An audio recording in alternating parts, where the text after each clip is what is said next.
तो गाइस आज था हमारे कॉलेज के अंदर ये दूसरा दिन, लेकिन ये है हमारा रूममेट, इसका था पहला दिन। जाना तो हमको इस बिल्डिंग के अंदर है, सामने हमारी बिल्डिंग, लेकिन ये अभी नया है तो अभी हमने सोचा इसका काम पहले करा दूँगा। इसका काम तो हुआ नहीं था क्योंकि सर अभी आई थी, तो हमने इसको छोड़ा एडमिशन सेल के बाहर और हम पहुँच गए सीधा अपनी क्लास के अंदर। हाँ, अभी काम चल रहा है इस बिल्डिंग में। उसके बाद क्लास में अंदर पहुँचने के बाद देखा तो हमने माहौल सर आशिकी का माहौल चल रहा है। कोई नहीं, इसको देखते देखते ये हमारी क्लास का सी आर है तो बख्शी पेलनेस का बनता है। कोई नहीं, फिर आ गए थे हमारी क्लास में टीचर। उसके बाद हो गया था हमारा टेस्ट चालू। मैम कर रही थी बाहर किसी से बात, इतनी देर में हमने बना ली एक वीडियो। टेस्ट खत्म होने के बाद फिर से बकचोदी करने लग गया।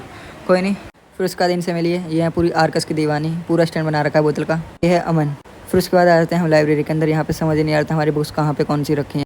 कोई नहीं, बुक्स तो मिली नहीं, हम निकल चलते हैं अपना घर के लिए क्योंकि आज तक संडे। और इस यूनिवर्सिटी के अंदर फंक्शन, सेलिब्रेशन, फेस्टिवल जो भी कुछ सेलिब्रेट होगा उस सब की इन्फॉर्मेशन आपको इसी चैनल पर मिलेगी। मिलते हैं आपसे अगले ब्लॉग में। Tata bye bye.